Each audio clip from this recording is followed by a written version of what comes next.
Asik Podcast. Hari ini kita akan membahas topik yang sangat penting, yaitu pertimbangan struktural di pedesaan. Tema yang kita angkat ini dari 3 bacaan utama. Yang pertama, Lambung Kuning Indonesia dari Desa, Superhero Indonesia Desa, Data Presisi dan Pemuda, dan Jurnal tentang Ketimpangan Spasial di Kawasan Penyangga IKN. Tapi sebelum masuk ke sesi diskusi, mari kita kenalan dulu nih teman-teman. Saya Muhammad Faik Hakam dengan NIM I34012/14140. Di sini akan bertindak sebagai moderator. Bersama saya dan 3 teman saya akan menemani sesi diskusi pada hari ini. Oke, halo semuanya. Perkenalkan, nama saya Lulaidia dengan NIM I3046. Senang bisa bergabung dengan podcast ini. Nah, saya sendiri di sini akan fokus membahas masalah utama yang muncul dalam bacaan jurnal artikel. Oke, baik semuanya. Perkenalkan, nama saya Devina Septia Nurhayati dengan NIM I34012410773. Saya di sini akan menyoroti faktor penyebab dan juga dampak dari ketimpangan struktural di pedesaan. Halo, saya Niraden Siti Asia dengan NIM I3082. Saya akan banyak berbicara mengenai kebijakan yang sudah ada serta ide-ide solusi untuk kedepannya. Oke, sekarang kita sudah pada kenal satu sama lain. Mari kita lanjutkan ke sesi diskusi. Semoga pembahasan ini bisa menambah wawasan kita tentang realita di desa di Indonesia. Oke, kita masuk ke pertanyaan pertama, yaitu masalah utama apa sih yang kita temukan dari artikel bacaan yang kalian baca gitu? Oke, pertama dari saya, kalau dari bacaan yang pertama yaitu bacaan Lampu Kuning Indonesia dari Desa, masalah utamanya itu adalah desa yang sering dijadikan objek pembangunan.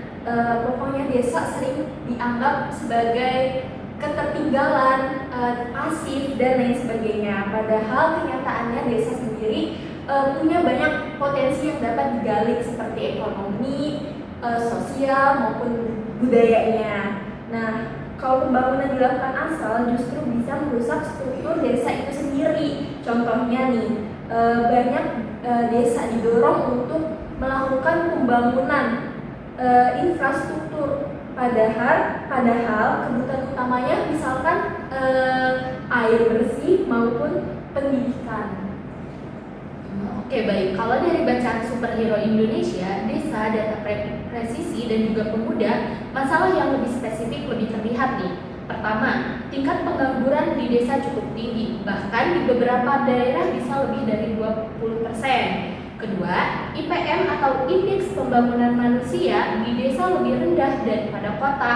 Dan yang paling krusial itu, desa sering tidak punya kontrol atas datanya sendiri. Jadi mereka itu sulit untuk menentukan kebijakan yang tepat untuk warganya.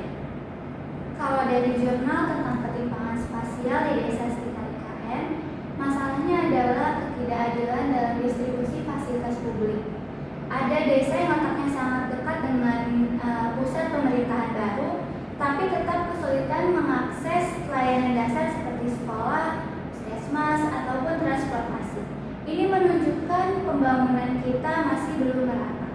Wah, ternyata masalahnya bukan cuma satu ya. Ada masalah sosial, cara desa diposisikan, soal data dan SDM, sampai masalah distribusi fasilitas publik.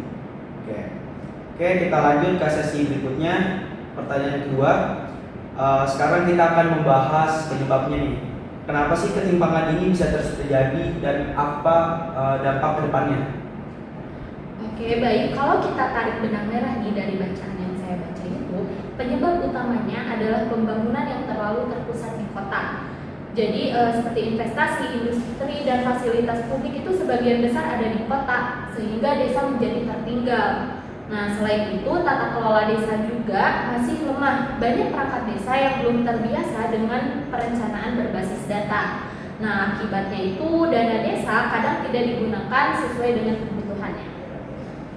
Oke, dampak yang dirasakannya itu cukup parah ya. Misalnya banyak pemuda yang akhirnya merantau ke kota. Nah, jadinya desa itu kehilangan tenaga produktif. Di mana pendidikan dan kesehatan juga jadi masalah utamanya nih. Banyak anak desa sulit melanjutkan sekolah tinggi karena akses dan biaya yang menjadi masalahnya. Jadi SDM desa kalah bersaing. Lebih jauh lagi, hal ini tuh memunculkan apa yang disebut kemiskinan struktural. Artinya kemiskinan yang melekat karena sistem pembangunan yang tidak adil. Jadi walaupun orang desa bekerja keras, mereka tetap sulit keluar dari kemiskinan karena akses ke sumber dayanya yang tidak merata. Aku setuju banget sih teman-teman. Jadi bukan salah individu, tapi memang ada faktor struktural yang membuat desa itu tertinggal. Oke, baik. Kita lanjut ke sesi berikutnya Pak ya, yaitu sesi pertanyaan ketiga. Apa kebijakan atau langkah yang sudah diambil pemerintah atau pihak-pihak yang terkait gitu teman-teman? Oke, kalau dari saya sendiri, langkah yang paling kelihatan itu adalah program dana desa yang dilakukan sejak tahun 2015, di mana desa mendapatkan dana yang cukup besar untuk membangun infrastruktur. Hasilnya sudah dapat dilihat ya, misalkan jalan-jalan desa membaik, jembatan dibangun dan irigasi diperbaiki. Tapi persoalannya pembangunan masih lebih fokus ke fisik, belum ke peningkatan kualitas SDM. Betul banget. Nah, jadi di Superhero Desa juga disebutkan adanya program data desa presisi. Ini menarik karena data itu dikumpulkan dengan metode drone. Nah, sensus rumah ke rumah dan juga melibatkan pemuda desa. Dengan data akurat, pembangunan bisa lebih tepat sasaran. Misalnya, kita bisa tahu dengan jelas siapa keluarga miskin, siapa yang belum dapat akses air bersih, atau wilayah mana yang rawan banjir. Selain itu, pemerintah juga mendorong diversifikasi ekonomi desa. Misalnya lewat badan usaha milik desa, UMKM lokal, dan pariwisata desa. Ada juga revisi undang-undang desa yang membuat dana desa naik agar desa bisa lebih leluasa mengembangkan potensinya.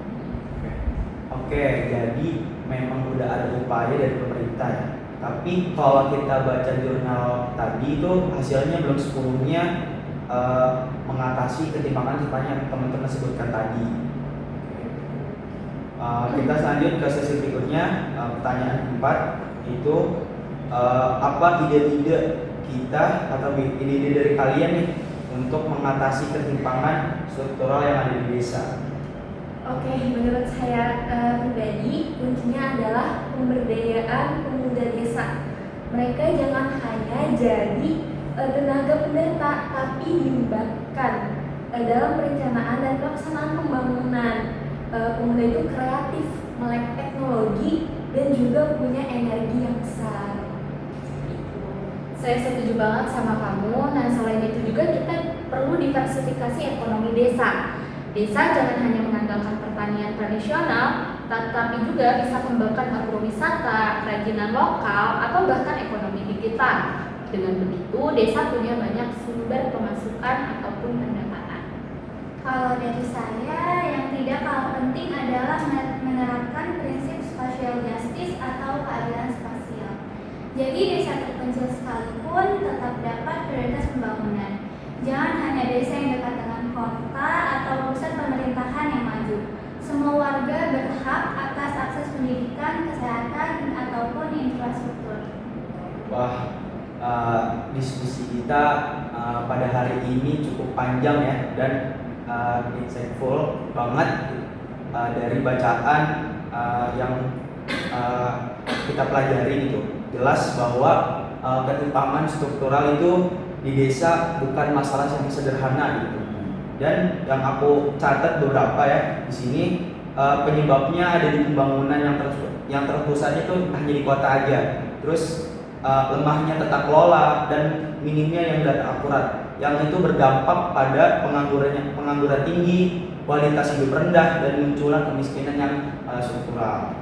Dan kebijakan yang sudah ada pun yang tadi disebutkan teman-teman itu juga bagus ya. Yang seperti itu ada dana desa, terus dan ada data desa presisi itu menurut saya itu juga sudah menjadi langkah yang maju.